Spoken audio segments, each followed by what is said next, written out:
Auzubillahiminash-shaytanir-rajim. Bismillahir-rahmanir-rahim. Assalamu alaikum to all of you. You will find student आजकल थोड़ा सा busy हूँ जिसकी वजह से मैं लेक्चर जो विदिन टाइम आपको तकरीबन नहीं कर पा रहा। आज का लेक्चर हम स्टार्ट करते हैं। आज हमारा जो टॉपिक है वो जी हमारे पास अनामलीज। अनामलीज हमारे पास क्या है, डाटाबेस अनामलीज क्या है, उनको कौन कौन सी इनकी टाइप्स हैं। ठीक है, तो बेसिकली डाटाबेस अनामलीज, डाटाबेस में कुछ प्रॉब्लम्स होती हैं टेबल्स में, ठीक है, उनको अनामलीज कहते हैं। वो कौन कौन सी प्रॉब्लम्स हैं इनको हम डिस्कस करेंगे। ठीक है, database anomalies are the problems in the relations that occur due to redundancy in relations। कहता है जो database anomalies हैं वो क्या है, वो किसी भी रिलेशन में किसी भी टेबल में प्रॉब्लम्स हैं जो कि प्रोड्यूस होती हैं, जो कि पैदा होती हैं डाटा की रिडंडेंसी की वजह से, यानी डाटा की डुप्लीकेशन की वजह से कुछ प्रॉब्लम्स आपकी रिलेशन में प्रोड्यूस होती हैं, जिनको हम क्या कहते हैं, डेटाबेस अनॉमलीज कहते हैं। ठीक है, these anomalies affect the process of inserting, deleting and modifying data in the relations।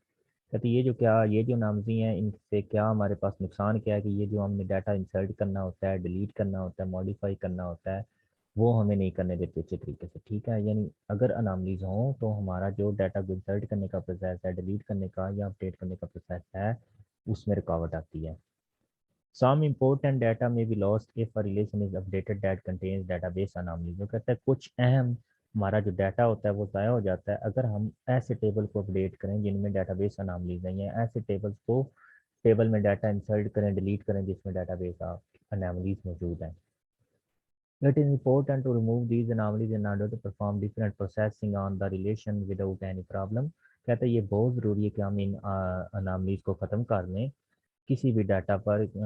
अगर हम चाहते हैं कि हमारा जो डाटाबेस है उसमें कोई भी किसी किस्म की प्रॉब्लम ना हो, किसी भी किस्म की हमारे रिलेशन में प्रॉब्लम ना हो, अगर हम उस पर कोई प्रोसेसिंग करें यानी उसमें हम डाटा इंसर्ट करें या डिलीट करें, तो हम इसके लिए ज़रूरी है कि हम डाटाबेस नाम इसको फर्स्ट ऑफ ऑल डिलीट कर दें, ख़त्म कर दें।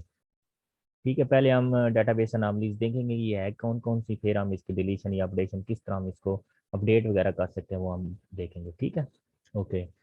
Type of anomalies, first of all हमारे पास है इंसर्शन अनामलीज। ठीक है, इंसर्शन अनामलीज, इसको पढ़ने से पहले मैंने थोड़ा सा इंटरनेट से एक अच्छी इसकी डेफिनेशन देखी है, आपने याद यही करनी है लेकिन समझाने के लिए मैं उसको ओपन कर रहा हूँ जी। ये इंसर्शन अनामली है। An insertion anomaly occurs when certain attributes cannot be inserted into database without presence of other attributes। कहते हैं इंसर्शन अनामली उस वक्त अक्कर होती है, प्रोड्यूस होती है किसी भी डाटाबेस में या टेबल में जब किसी खास किस्म के एट्रीब्यूट को हम डाटाबेस में इंसर्ट नहीं कर सकते with presence of the other attribute, दूसरे एट्रीब्यूट की मौजूदगी में। ठीक है, एग्जाम्पल देता है, for example this is converse of deletion anomaly. ये डिलीशन अनामली का उल्टा है। We can not add new course unless we have at least one student enrolled in the course. तो कहते हैं हम कोई भी नया कोर्स ऐड नहीं कर सकते। अब देखो ये हमारे पास एक टेबल है, ठीक है, इसमें ये कोर्स नाम का, ये हमारे पास इसमें ये कोर्स नाम का देखें एंड पर हमारे पास कॉलम है। कहता है कि हम इंसर्शन नामली ये होगी कि हम कोई भी कोर्स ऐड नहीं कर पाएंगे जब तक उस कोर्स में कोई ना कोई स्टूडेंट ना हो। ठीक है, फॉर एग्जाम्पल इधर हम लिख देते हैं जनाब, इधर हम लिख लेते हैं कंप्यूटर साइंस का कोर्स इधर लिखते हैं। ठीक है, मैथ की जगह हम कंप्यूटर साइंस का लिख देते हैं और पीछे इसमें कोई भी ऐसा स्टूडेंट नहीं हो जो मैथ पढ़ रहे हो या जो कंप्यूटर पढ़ रहे हो। या हम लिखते हैं हमने ग्राफिक डिजाइनिंग का इधर कोर्स लिख देते हैं, कोर्स वाले जो कॉलम है उसमें हम ग्राफिक डिजाइनिंग लिख देते हैं और इधर पीछे कोई भी ऐसा स्टूडेंट ना हो जो ग्राफिक डिजाइनिंग कर रहा हो, तो ये वाली अनामली क्या होगी, हमारी इंसर्शन अनामली होगी। ठीक है, चलिए जी अब हम बुक पर आते हैं। तो insertion anomaly occurs when new record is inserted in the relation. कहता है जो इंसर्शन अनॉमली कब प्रोड्यूस होती है, जब हम एक नया रिकॉर्ड जो रिलेशन में इंसर्ट करते हैं। इन दिस अनॉमली, इस अनॉमली में, इस प्रॉब्लम में, user can not insert a fact about an entity until he has an additional fact about another entity. कहता है यूजर जो है वो can not insert a fact, यानी इफेक्ट मतलब अकाइक मतलब उसका एट्रीब्यूट्स कह लें। ठीक है, यानी यूजर जो है वो किसी भी एंटिटी का एट्रीब्यूट इंसर्ट नहीं कर सकता until he has an additional fact about another entity, जब तक उसके पास उसी एंटिटी का कोई दूसरा फैक्ट मौजूद ना हो या दूसरा कैरेक्टरिस्टिक मौजूद ना हो। ये सिंपल वर्ड में अगर मैं कहता हूँ कि हमने क्या करना है कि कोर्स लिखना है, ठीक है, कोर्स नाम का हमने एट्रीब्यूट इंसर्ट करना है, तो हम लिखते हैं जनाबे वाला, हम लिख देते हैं ग्राफिक डिजाइनिंग, लेकिन पीछे कोई बच्चा ऐसा नहीं हो जिसने पहले ग्राफिक डिजाइनिंग रखी हो। ठीक है, तो हम इस तरह उसको इंसर्ट नहीं कर सकते। कम अज कम हमारे पास एक स्टूडेंट ऐसा होना चाहिए जो ग्राफिक डिजाइनिंग हो। या हम लिखते हैं, इससे अगर दूसरी एग्जांपल दी जाए तो हम लिखते हैं क्लास लिख देते हैं। ठीक है, हम लिखते हैं क्लास। मैं थोड़ी सी इसको मजीद एक्सप्लेनेशन देना चाह रहा हूँ, मुझे लग रहा है कि आपको इसकी समझ नहीं आनी, मैं थोड़ी सी इसकी एक्सप्लेनेशन देना चाह रहा हूँ। ये मेरे पास एक टेबल मैं बना लेता हूँ हाथों से, ठीक है, इस तरह करके। ठीक है, इधर जनाब दो कॉलम में बनाता हूँ, ठीक है। सॉरी, इसको मैं थोड़ी सी सीधी लाइन लाइन बनाने, अगर मैं लिखता हूँ नेम, ठीक है, ये समझे नेम ही है, क्योंकि ये थोड़ा सा लिखना इसको मुश्किल हो जाता है। और इधर मैं लिख देता हूँ जनाबे वाला, मैं क्या लिखता हूँ, क्या लिखता हूँ, क्या लिखता हूँ, मैं इधर सब्जेक्ट लिखता हूँ, सब्जेक्ट। सब्जेक्ट के लिए इधर मैं लिखता हूँ, मैथ के लिए एम लिख रहा हूँ, ठीक है। फिजिक्स के लिए पी लिख रहा हूँ, पी बड़ा सा लिख देते हैं। कंप्यूटर साइंस के लिए सी एस लिख देता हूँ, ठीक है। अब देखो, अगर तो मेरा कोई भी एक स्टूडेंट जो तो मैथ पढ़ रहा है, तो फिर तो मैं जो सब्जेक्ट वाले कॉलम में मैथ ऐड कर सकता हूँ। अगर कोई एक भी बच्चा फिजिक्स पढ़ रहा है तो मैं फिजिक्स लिख सकता हूँ। अगर कोई एक भी बच्चा कंप्यूटर साइंस पढ़ रहा है तो मैं कंप्यूटर साइंस इसमें ऐड कर सकता हूँ। अगर ऐसी सिचुएशन है कि ना कोई बच्चा मेरा मेरा कह रहा हूँ, ना कोई जो स्टूडेंट है वो मैथ पढ़ रहा हो, ना कोई स्टूडेंट फिजिक्स पढ़ रहा हो, ना ही कोई स्टूडेंट कंप्यूटर साइंस पढ़ रहा हूँ, तो ना मैं कंप्यूटर साइंस इंटर कर पाऊंगा, ठीक है, ना मैं फिजिक्स इंटर लिख सकता हूँ, ना ही मैं मैथ लिख सकता हूँ, ठीक है। अगर इधर मैंने मैथ लिख दिया है और इसमें मैंने मैथ लिख दिया और स्टूडेंट कोई भी नहीं पढ़ रहा, इधर कोई भी ऐसा बच्चा नहीं है जो मैथ पढ़ रहा हो, तो ये मेरी क्या होगी, इंसर्शन अनामली होगी, ठीक है। ये बात आपको समझ आ गई। User can add insert a fact about an entity, यानी यूजर कोई भी किसी एंटिटी के एट्रीब्यूट नहीं लिख सकता, फैक्ट नहीं लिख सकता, until he adds additional fact about another entity, अब तक जब तक उसके पास इस दूसरी एंटिटी के रिलेटेड कोई एडिशनल फैक्ट मौजूद ना हो, ठीक है। इसी तरह हमारे पास इंसर्शन अनामली है, the sorry deletion anomaly. The deletion anomaly occur when a record is deleted from the relation. Deletion anomaly उस वक्त प्रोड्यूस होती है जब एक रिकॉर्ड आप टेबल से डिलीट करते हैं, ठीक है। In this anomaly, the deletion of fact about an entity automatically deletes the fact of another entity. इसमें क्या होता है कि हम कोई भी, अगर हमने कोई एक एट्रीब्यूट डिलीट किया किसी एंटिटी का, तो दूसरा का खुद ब खुद वो डिलीट हो जाता है, ठीक है। जैसे कि मैं इसमें ये कह रहा हूँ, इसकी भी मैं थोड़ी सी एग्जांपल देना चाहता हूँ आपको कि किस तरह ये वो बता रहा है। चले हम एंड पर एक दफ़ा एग्जांपल देते हैं, ठीक है, इसको नेक्स्ट टाइम। और उसके बाद है मॉडिफिकेशन, यानी इसमें यह कि अगर हमने कोई एक एट्रीब्यूट खत्म किया ना, तो उससे रिलेटेड जितने भी एट्रीब्यूट्स हैं वो डिलीट हो जाएंगे, ठीक है।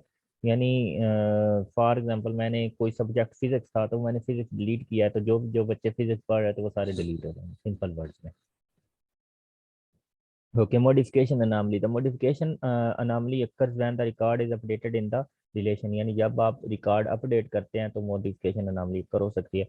इन दिस अनामली, इस अनामली में, इस एरर में, the modification in the value of specific attribute require modification in all records in which that value is occur। कहते हैं कि अगर हम किसी एक वैल्यू में मॉडिफाई करते हैं, तो जितनी भी रिकॉर्ड्स में जितने भी लोगों की वो वैल्यू मौजूद होगी, हम उसमें क्या करेंगे, मॉडिफाई करेंगे। फॉर एग्जाम्पल, जैसे हम कहते हैं कि पहले हमने लिखा हुआ था कंप्यूटर साइंस को सी एस लिखा हुआ था, ठीक है। अब हम लिखना चाह रहे हैं कंप्यूटर साइंस की जगह आईटी लिखना चाह रहे हैं, तो जितने बच्चों का भी पहले कंप्यूटर साइंस था सबको हमने क्या करना है, आईटी में कन्वर्ट करना है, ठीक है। तो ये होती है हमारी मॉडिफिकेशन अनामली होती है। ओके, उसके बाद हमारे पास है, इसने एग्जांपल दिया कि किस तरह ये इसमें इंसर्शन अनामली प्रोड्यूस हो रही है, मॉडिफिकेशन किस तरह हो रही है। ये हमारा टेबल है, ठीक है। अब इस टेबल से भी आप मजीद समझ सकते हैं, वैसे मैंने समझाने की कोशिश की है ऊपर, लेकिन आप मजीद इस टेबल से समझ सकते हैं कि क्या इसमें चीज़ें हैं। अच्छा, इंसर्शन अनामली को कैसे बता रहे हैं। Suppose a new salesman Abad joins the company and is assigned to north region. फर्ज करें कि हमारा एक न्यू सेल्समैन जिसका नाम क्या है, आबद है, और उसको हमने रीजन कौन सा असाइन किया है, नॉर्थ, ठीक है। The record of new salesman can not be entered until customer is also assigned to him because primary key of relation is customer ID। कहता है कि जो new sorry, the record of new salesman can not be entered until customer is also assigned to him because, तो कहते हैं कि जो नया सेलमैन है उसको हम इंसर्ट नहीं कर सकते उस वक्त तक जब तक उसको कोई कस्टमर असाइन नहीं किया गया। बिकॉज द प्राइमरी की of relation is customer ID, यानी जो इसमें ये टेबल की जो प्राइमरी की है वो क्या है, कस्टमर आईडी है, ठीक है। वो कहता है ये जो हमारा है ना नेम, ये क्या है, हमारा कस्टमर नेम है, ठीक है। हम कहते हैं कि हमने सेल्समैन आबद तो इंसर्ट कर दिया है, लेकिन उसका कस्टमर नेम हमने नहीं बताया, ठीक है। सेल्समैन हमने बता दी कि ये बंदा सेल करेगा, और कस्टमर नेम हमने नहीं बताया और ना ही हमने उसमें कस्टमर आईडी बताई है, तो इस वजह से हम क्या करते हैं, उसमें रिकॉर्ड इंसर्ट नहीं कर पाएंगे। ये है इसकी इंसर्शन अनामली। उसके बाद है डिलीशन अनामली। आगे उसके बाद आता है कि सपोज, फर्ज करें, suppose the record of customer ID 40 is to be deleted. फर्ज करें हमारा जो कस्टमर आईडी 40 है उसको हमने क्या करना है, डिलीट करना है। It will also delete the information of salesman Khalid who is assigned to east. ये क्या करेगा कि खालिद की भी इंफॉर्मेशन को डिलीट कर देगा जो कि ईस्ट को, ईस्ट में मसलन असाइन किया गया जिसका रीजन ईस्ट है। ठीक है, यानी हमने इधर क्या किया है, सिर्फ 40 डिलीट किया है। हमने क्या किया है, सिर्फ कस्टमर आईडी 40 डिलीट किया। इसके क्या होगा, हमारा दूध भी चला जाएगा, खालिद भी चला जाएगा और हमारा ईस्ट भी इसमें चला जाएगा। ठीक है, उसके बाद है modification anomaly. Suppose the salesman Amad is reassigned to east region from south. वो कहते हैं फर्ज करें हमारा जो सेल्समैन क्या है आमद, उसको हमने क्या किया है, साउथ से हमने क्या कर दिया, उसको कौन सा रीजन दे दिया है, सॉरी ईस्ट से हमने उसको साउथ दिया है। आमद को हमने क्या किया, पहले उसका क्या था, ईस्ट रीजन था, अब हमने उसको क्या कर दिया, साउथ दे दिया। अब जहां जहां भी ईस्ट था वहां वहां हमने साउथ कर देना। लेट्स सपोज यहाँ जहाँ साउथ लिखा हुआ था पहले क्या था, ईस्ट लिखा हुआ था, हमने इसका रीजन चेंज किया है, यानी इसका जो इलाका चेंज कर दिया है, ईस्ट से हमने क्या कर दिया, साउथ कर दिया। तो इससे क्या होगा, जहां जहाँ साउथ लिखा होगा वहां वहां हमारा ईस्ट हो जाएगा। It requires to update all the record in which Amad appears. ये सारे रिकॉर्ड, उन सारे रिकॉर्ड में तब्दीली चाहेगा जहाँ जहाँ आमद गई है। यानी वो पहले देखेगा कि आमद में था पहले ईस्ट, इधर भी ईस्ट था, इधर भी इब्तदा में चेंजिंग से पहले। अब उसने क्या कहा कि हमने साउथ से उसको कहाँ भेज दिया, ईस्ट में भेज दिया। अब क्योंकि हमने उसका रीजन चेंज किया तो इधर भी हमें चेंज करना पड़ेगा। अब ये नहीं कि इधर मैं ईस्ट कर दूँ और इस वाले आमद के सामने नहीं, नहीं ऐसा नहीं होगा। मुझे जहाँ जहाँ भी आमद मिलेगा उसको मैं क्या कर दूंगा, साउथ कर दूंगा, सिंपल वर्ड्स में। The data will be become inconsistent if it is not updated in all record. कहता है कि जो डाटा होता है वो इनकन्सिस्टेंट बन जाता है। इनकन्सिस्टेंट से मुराद वो मुख्तलिफ हो सकता है, एक जगह पर और दूसरी जगह पर और, अगर हमने उसको सारी जगह पर चेंज नहीं किया। ठीक है, तो ये हमारी इंसर्शन अनॉमली, यानी इंसर्शन अनॉमली हमारी क्यों प्रोड्यूस होती है, जब हम कोई डाटा रिकॉर्ड इंसर्ट करते हैं। ठीक है, और डिलीशन हमारी क्यों प्रोड्यूस होती है, जब हमने कोई रिकॉर्ड डिलीट करना होता है। और मॉडिफिकेशन अनॉमली क्यों अक्सर होती है, जब हमने कोई रिकॉर्ड मॉडिफाई करना होता है। ठीक है, चलें जी, वेरी नाइस। आज के लिए इतनी काफ़ी है। ठीक है, इसको अच्छे तरीके से देखें। उसके बाद वेरी इंपॉर्टेंट कंसेप्ट है नॉर्मलाइजेशन, उसको हम इंशाल्लाह कल देखें।